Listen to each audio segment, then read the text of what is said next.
Assalamualaikum warahmatullahi wabarakatuh. Waalaikumsalam warahmatullahi taala wabarakatuh. Alhamdulillahilladzi qad waffaqa lil ilmi khaira khalqihi walituqa hatta hat qulubuhum min nahwihi famin azimi syanihi lam tahwihi fa usribat ma'na dhamiri syani fa uribat bil hani bil alhani thumma salatu wassalam ilaiki ala nabi afsal khalaiki amma ba'd. Pertama-tama, marilah kita panjatkan puji dan syukur kehadirat Allah Subhanahu wa Ta'ala, yang mana pada kesempatan hari ini kita dapat berkumpul kembali di acara PKM, program kegiatan pengabdian kepada masyarakat ini. Baik rekan-rekan semua, pada kesempatan hari ini kita akan membahas tema hadis, yaitu yang berjudul hadis tentang taun adalah kesyahidan. Baik, sebelum masuk ke dalam materinya, di sini saya sebagai moderator Adila Sanga akan memperkenalkan anggota kami terlebih dahulu. Yang pertama ada Teh Epita Dewi sebagai pemateri, yang kedua ada Teh Khadijah sebagai pemateri, yang ketiga ada Teh Widi sebagai pemateri, yang keempat ada Kang Agil sebagai pemateri, dan yang terakhir ada Teh Syarah sebagai pemateri. Baik, mungkin segitu saja pembukaan dari saya sebagai moderator. Langsung saja masuk ke dalam materi yang pertama akan disampaikan oleh rekan saya. Waktu dan tempat saya persilahkan.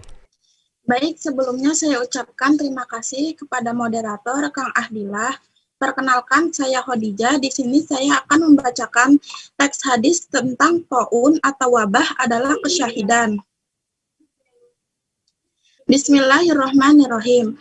Hadasana Hamid ibni Umar al-Bakrawi, hadasana Abdul Wahid, yakni ibni Ziyad, hadasana Asim, an Hafsah binti Sirina, qala li Anas ibni Malik, bima mata Yahya ibni Abi Amrah, qalat qultu bita'un qalat qala Rasulullah sallallahu alaihi wasallam at-ta'una syahadatu likulli muslim, rawahul Muslim.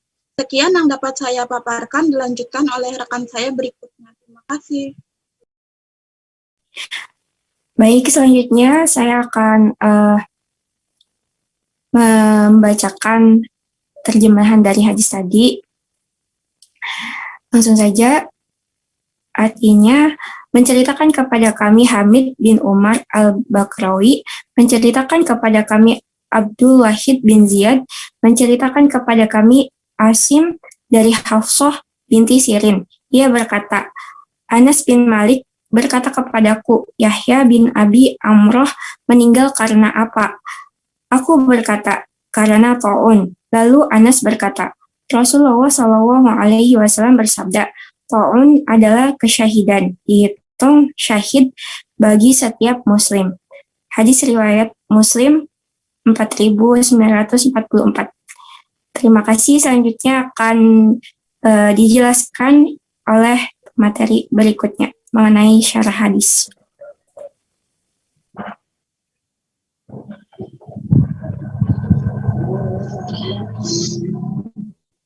Baik, di sini saya akan menjelaskan tentang syarah hadis. Ibnu Hajar al-Asqalani memaparkan perbedaan pendapat mengenai pendapat An-Nad bin Shumail, karena orang yang mati syahid pada hakikatnya dia itu hidup seakan-akan ruhnya hadir dan menyaksikan. Pendapat Ibnu Al-Anbari, karena Allah dan malaikatnya bersaksi bahwa surga diperuntukkan baginya. Pendapat lain, karena saat ruhnya keluar, dia menyaksikan banyak karomah untuknya, atau dia menyaksikan keselamatan dirinya dari api neraka, atau saat kematiannya, dia tidak menyaksikan apapun kecuali malaikat rahmah, atau karena pada hari kiamat dia menjadi saksi diutusnya para rasul, atau malaikat bersaksi akhir yang husnul khotimah baginya, atau karena Allah bersaksi niat baik dan keikhlasannya, dan lain sebagainya. Ibnu Hajar juga menyebutkan masuk ke dalam syahid, yaitu hadis Abi Malik al-Asy'ari secara marfu, siapa yang mati dibanting oleh kuda atau unta miliknya, atau mati disengat serangga, atau meninggal di atas tempat tidurnya, atau segala bentuk kematian yang kehendak Allah Ta'ala, maka dia syahid. Yang disohhikan Daruqutni dari hadis Ibnu Umar, matinya orang asing tak dikenal adalah syahid. Riwayat Ibnu Hibban hadis Abu Hurairah, barang siapa yang mati terikat, dia mati syahid. Riwayat At-Tabrani dari hadis Ibnu Abbas secara marfu, seseorang yang mati di atas tempat tidurnya di jalan Allah adalah syahid. Ibnu Atin mengatakan bahwa jenis-jenis kematian di atas adalah bentuk keutamaan dari Allah atas umat Nabi Muhammad SAW, yaitu sebagai penggugur dosa dan tambahan pahala yang menyamai derajat para syuhada. Sekian pemaparan materi dari saya. Untuk materi selanjutnya akan dibahas oleh Teh. Baik, terima kasih. Saya akan melanjutkan materi selanjutnya. Ibnu Hajar mengomentari bahwa kematian yang terhitung syahid di atas tidaklah sama tingkahnya. Hal ini berdasarkan hadis Amr bin Abbas, sesungguhnya Nabi ditanya, jihad apakah yang paling utama? Nabi bersabda, siapa yang melukai kudanya dan mengalir darahnya, maksudnya perang di jalan Allah. Kemudian Ibnu Hajar membagi syuhada, orang-orang yang mati syahid, menjadi dua. Pertama, syahid di dunia dan di akhirat, yaitu dia yang berperang di jalan Allah dengan ikhlas dan tidak lari dari medan perang. Kedua, syahid di akhirat, yaitu kematian-kematian yang telah disebutkan di atas. Mereka diberikan pahala seperti pahala para syuhada yang mati berperang di jalan Allah, namun tidak berlaku hukum-hukum mereka di dunia. Ibnu Hajar mengutip hadis marfu' riwayat Ibnu Majah dan Ahmad, para syuhada dan orang-orang yang meninggal di atas tempat tidurnya berselisih perihal orang-orang yang meninggal akibat wabah ta'un. Maka dikatakan, lihatlah pada luka-luka mereka apabila menyerupai luka-luka orang-orang yang gugur berperang di jalan Allah, maka mereka orang yang meninggal akibat wabah ta'un. Dihitung bagian dari mereka dan bersama mereka orang-orang gugur berperang di jalan Allah karena perasaan luka mereka. Maka berdasarkan hadis dan penyebutan syahid bagi yang meninggal bukan karena perang di jalan Allah adalah bentuk mazaz atau mazaz metafora. Terima kasih. Baik, untuk materi yang terakhir yaitu akan disampaikan oleh Kang Agil, yaitu pelajaran yang bisa dipetik. Dipersilahkan, Kang. Baik, selanjutnya adalah pelajaran yang dipetik dari hadis tentang ta'un adalah kesyahidan. Di antara rahmat Allah Subhanahu wa taala atas umat Nabi Muhammad sallallahu alaihi wasallam adalah menganugerahkan kematian yang menyamai derajat para syuhada. Di antara kematian tersebut adalah orang yang meninggal karena suatu wabah. Jadi kesimpulannya, meninggalnya seseorang karena suatu wabah itu sama derajatnya dengan para syuhada. Mungkin itu saja yang dapat saya sampaikan. Saya kembalikan ke moderator. Terima kasih. Baik, teman-teman semua, materi sudah kami paparkan ya semuanya mengenai hadis tentang ta'un ini.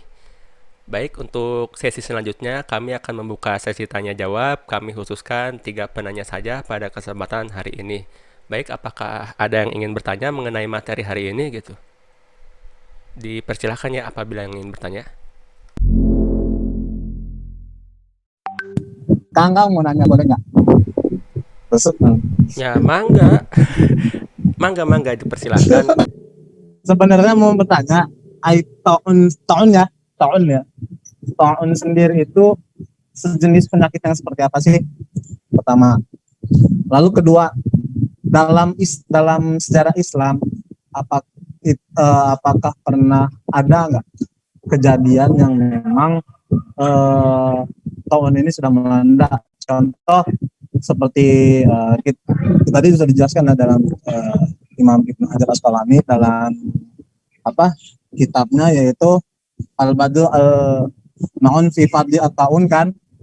Kalau kata Profesor Oman Fatur Rahman ya, akademisi dari Universitas Hidayatullah, katanya ini ada 2 peristiwa. Yang pertama dalam sejarah Islam ya, salah satunya dari sejarah Islam, yaitu pada peristiwa penyerangan Jenderal Abraha ke Mekah.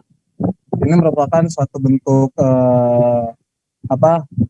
virus ya yang diberikan oleh Allah kepada Jenderal Abraha. Terus yang kedua itu the Black Death. The Black Death ya dari Yunani aku nggak salah tuh, tahun 1346 sampai 1353, yang hampir menghabisi 2/3 belahan bumi Eropa, dan juga ada juga sebagian dari Afrika dan Asia lah gitu. Nah, sebenarnya taun sendiri itu tuh sebuah penyakit apa sih? Apakah penyakit yang seperti corona ataupun penyakit azab atau seperti apa gitu? Lalu kaitannya dengan Islam ada nggak selain daripada di Jenderal Abraha itu sendiri? Mungkin gitu sih Kang dari saya. Baik, terima kasih kepada Kang Rizky Aryadipa yang sudah bertanya. Sambil menunggu waktu ya, yang sisa 2 menit lagi sebelum kami menjawab pertanyaannya, apakah ada yang ingin bertanya kembali gitu? Persilahkan saja. Baik teman-teman semua, mungkin kita akan dilanjutkan kepada Zoom yang kedua ya. Ini soalnya sisa 1 menit lagi waktunya. Nanggung habis aja lah, siapa tahu ada yang ingin bertanya gitu.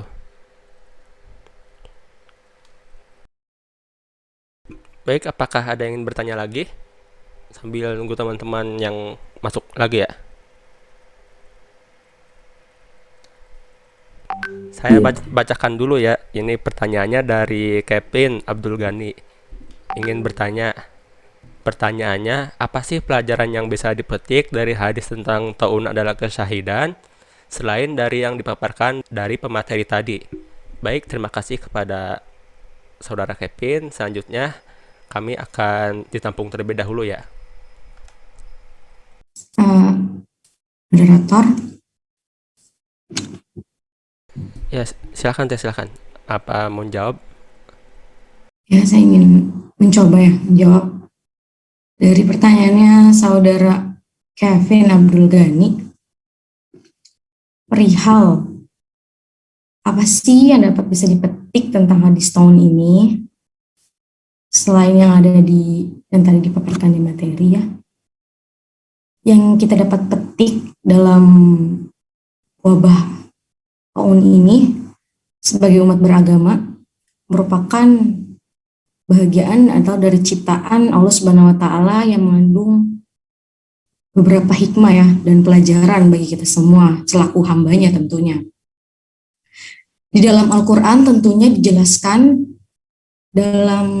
Allah menjelaskan dalam surat Al-Imran ayat 191 yang berbunyi, tidaklah Allah menciptakan atau menjadikan sesuatu itu sia-sia, melainkan pasti aja ada pelajaran dipetik atau hikmahnya.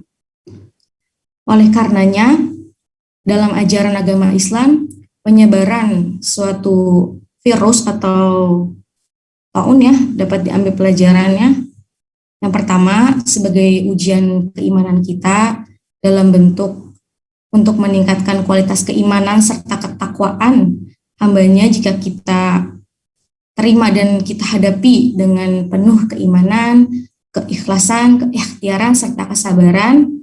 Yang kedua, sebagai teguran Allah kepada kita semua, hambanya Allah turunkan berbagai musibah atau berbagai macam ketakutan itu sebagai teguran karena kita selaku hambanya melaksanakan ajaran agamanya, banyak pelanggaran hukum-hukum agama seharusnya dihindari dan dijauhi, maka Allah tegur dengan musibah. Kemudian yang ketiga ini sebagai azab. Azab di sini boleh jadi penyebaran virus corona ini merupakan azab dari Allah atau tahun ini ya. Bahkan mengakhiri ajaran agama seperti perbuatan maksiat dan dosa terjadi di mana-mana dilakukan oleh para manusia secara terang-terangan ya, tanpa adanya rasa malu. Dan manusia pun telah banyak membuat dan merusak kerusakan serta dosa yang banyak. Maka Allah turunkanlah atau memberikan teguran lah pada azab tersebut. Sekian, bagaimana saudara Kevin Abdul Ghani, apabila ada yang kurang atau bagaimana, dan serta rekan-rekan saya apabila ada yang ingin menambahkan jawaban, dipersilahkan. Atau para partisipan yang ingin menambahkan, dipersilahkan juga. Saya kembalikan kepada moderator. Baik, terima kasih kepada Teh Epita yang sudah menjawab pertanyaan dari Kevin ya. Kata Kevin sendiri, baik, terima kasih Teh atas jawabannya. Berarti menandakan sudah puas ya. Sisa satu pertanyaan lagi nih dari Kang Rizky Aryadipa. Nampaknya pada kurang paham ya dari pertanyaan Kang Rizky Aryadipa. Bisa diulang apa gimana Kang Rizky Aryadipa? Soalnya Baik, baik. Ya, siap. tadi saya juga ada keponakan gitu yang ngeganggu jadi kurang fokus, sorry. Oke, ya nggak apa-apa. Untuk pertanyaan ini sebenarnya taun sendiri itu lebih mengarah kepada apa? Apakah virus sebuah penyakit atau memang virus dalam artian virus buatan manusia ya? Atau memang ini azab dari Allah langsung diturunkan kepada Allah kepada manusia?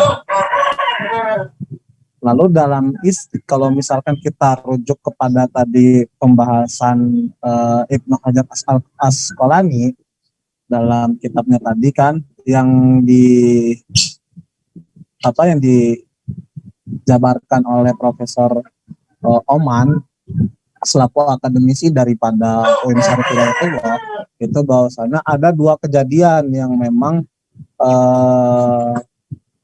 bahasanya kias lah, mengkiaskan kepada tahun itu sendiri. Yang pertama pada saat penyerangan Gajah Abraha, Jenderal Abraha itu ke Mekah. Terus yang kedua ada peristiwa Black Death.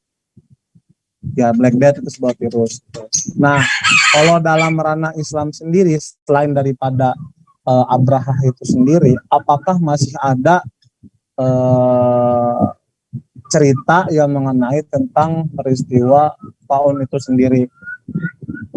Kalau misalkan masih ada, itu di mana, di daerah mana, lalu pada saat zaman siapa, gitu. Agar kita bisa petik gitu bahwasanya apakah memang di zaman itu sama persis dengan kejadian yang saat ini kita alami, gitu.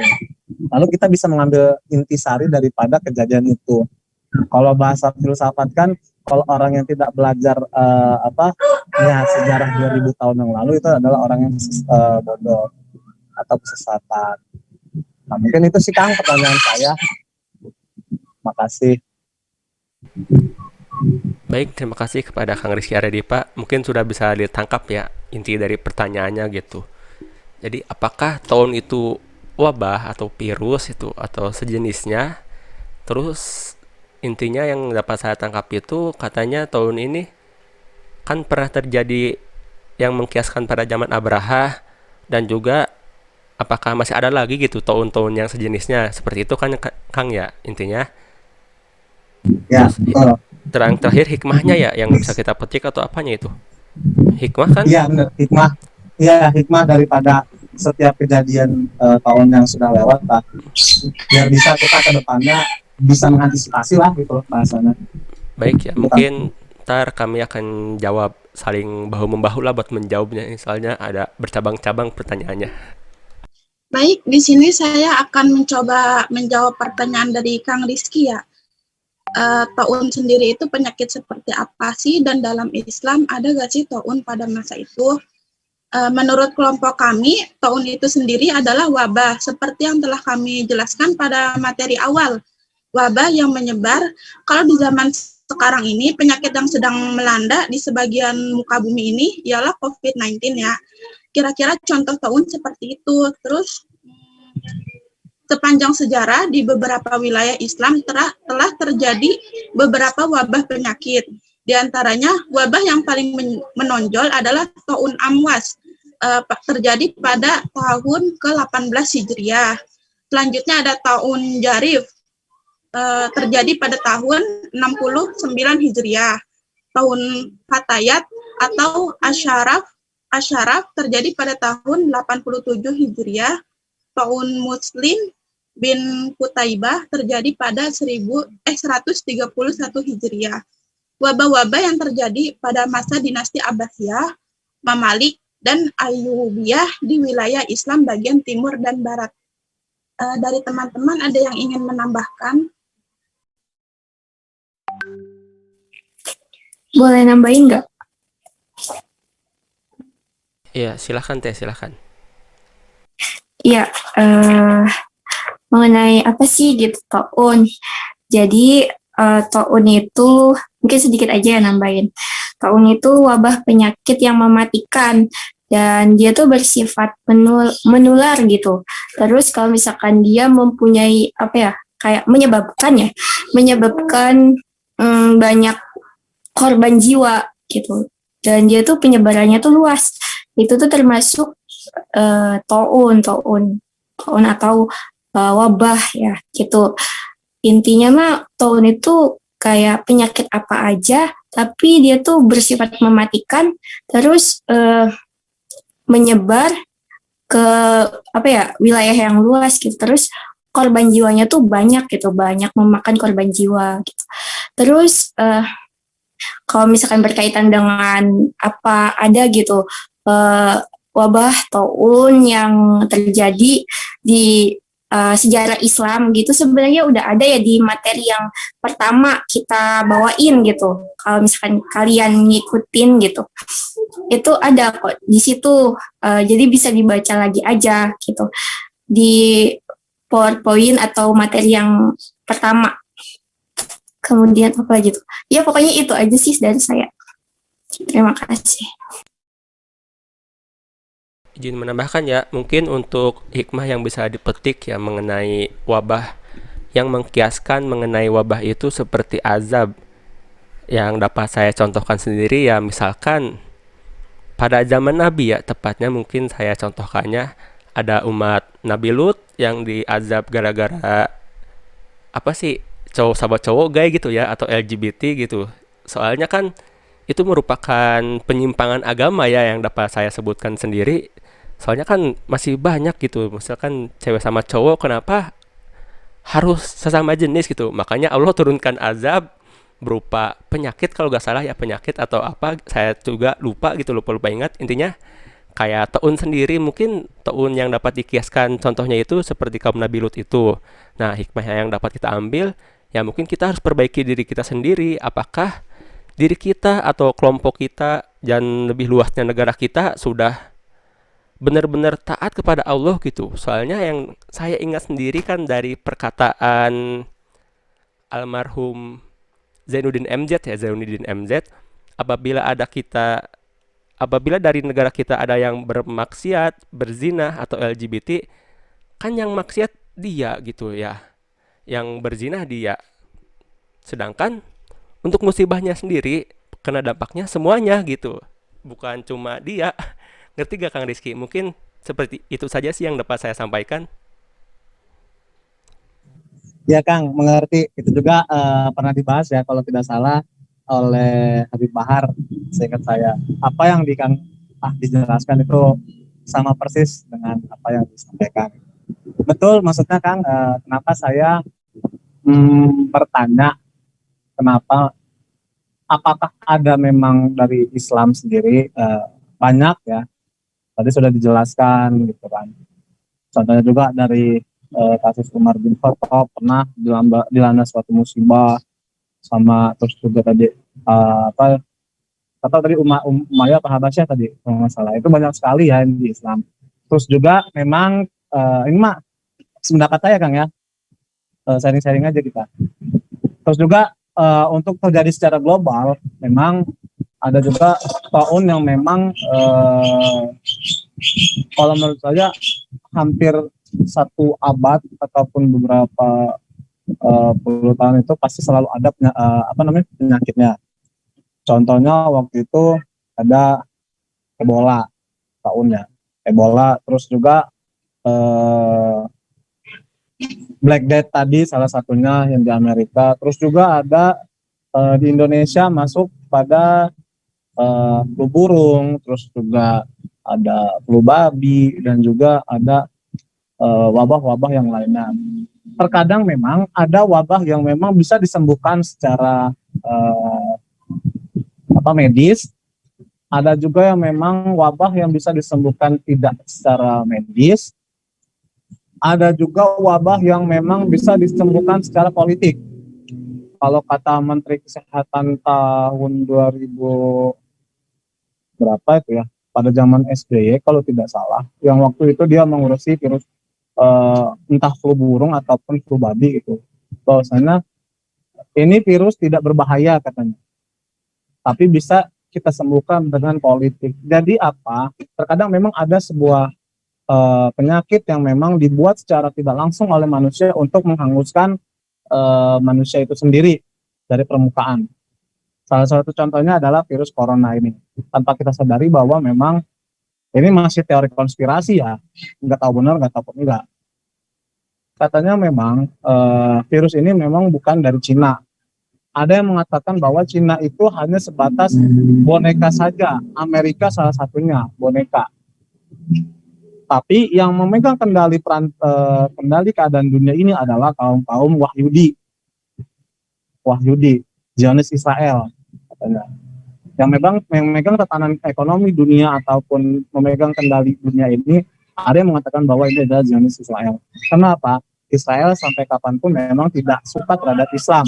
Makanya dia menciptakan suatu formula yang memang ingin menghancurkan dunia dengan senjata biologinya, ataupun biologi weapon lah, biologi weapon bahasa Inggris. Nah, lalu kalau kita tarik pada ranah sekarang, sebagai perantau muda, ini bagaimana cara kita menyikapi hal seperti itu. Yang pertama memang, kalau menurut pandangan saya, kita sebagai orang yang terpelajar, khususnya ataupun generasi milenial saat ini, lebih sepatutnya pertama tadi benar gitu, mendekatkan diri kepada Allah, terus juga apapun yang dilakukan pemerintah, baik atau buruk menurut pandangan perspektif masing-masing sahabat-sahabat, itu alangkah baiknya diikuti. Dan itu juga mencegah. Terus juga kita harus lebih banyak mengelola ataupun melihat wawasan ke depan. Baik ini bisa melek pada virus ini apakah benar bisa disembuhkan melalui politik ataupun kesehatan, wallahu alam. Itu kembali lagi kepada orang yang bisa yang bisa menilainya lah, orang ahli di bidangnya. Cuman saya bukan dalam arti mengajari sahabat-sahabat, karena teman-teman atau sahabat-sahabat sendiri yang sudah paham lah mengenai hal-hal hadis ataupun seperti itu. Cuman saya di sini lebih pada sudut pandang yang lain gitu, bahwa sampai kapanpun kalau saya analisis, kalau memang tadi cek kata Ahdi, kalau memang ada satu orang yang berbuat keburukan yang berada di dunia ataupun di suatu daerah, maka akan imbasnya kepada orang-orang sekitarnya. Begitu pula dengan Indonesia, kalau menurut pandangan saya. Kalau memang pada persoalan hari ini memang tidak bisa kita bereskan mengenai masalah pandemi ini, sampai kapanpun, mun bahasa kasarnya, rek arurang oge wisuda pasti bakal online. Hayang ngebet hayang beres segera lulus COVID eueuh, terus arurang ge bisa wisudanya offline. Lamun sekiranya di luhur ieu can beres oge atau masih boga kepentingan kene, sampai kapanpun ieu pandemi tahu beres-beresnya. Waktunya 3 menit lagi, Kang. Waktunya 3 menit lagi. Oke, penutupan ya, sama itu mungkin Kang.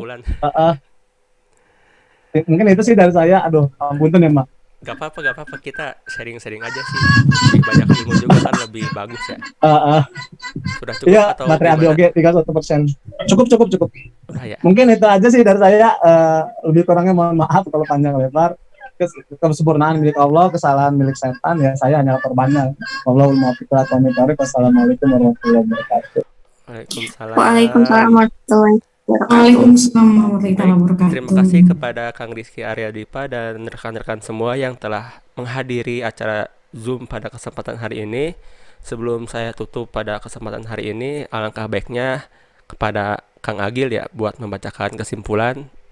Lebih cepat lebih baik Kang, soalnya 2 menitan lagi. Oh iya. Baik, di sini saya akan membacakan kesimpulan.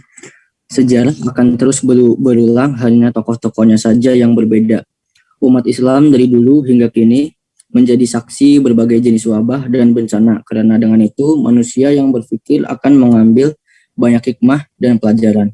Di antara hikmah yang dapat dipetik dari pandemi COVID-19 ini adalah kesadaran diri masyarakat menaati aturan pemerintah untuk melakukan physical distancing atau jaga jarak, menjauhi wilayah zona merah, dan mematuhi standar kesehatan yang ditetapkan pemerintah. Hikmah lainnya adalah keyakinan akan pahala yang akan kita dapat jika bersabar dari virus ini, dan sikap tawakal kepada Allah dengan menyerahkan sepenuhnya segala sesuatu di dalam hidup kita hanya kepada Allah sebagai wujud iman, qada dan qadar. Wallahu a'lam. Saya kembalikan ke moderator. Baik, terima kasih kepada Kang Agil yang sudah membacakan kesimpulannya. Baik rekan-rekan semua, mungkin cukup sekian materi yang dapat kami sampaikan mulai dari pertemuan pertama sampai pertemuan ke-7 ini ya. Terima kasih yang sudah mengikuti kita mulai dari ya awal-awal sampai terakhir ini. Walaupun makin kesini makin sedikit ya, tapi gak apa-apa. Mudah-mudahan istiqomah, mudah-mudahan kalian juga diberikan amal kebaikan dari kita semua gitu, mudah-mudahan juga. Baiklah, tanpa lama-lama cukup sekian. Wallahu muwaffiq ila aqwamit thoriq. Wassalamualaikum warahmatullahi wabarakatuh. Waalaikumsalam warahmatullahi wabarakatuh. Terima kasih semuanya.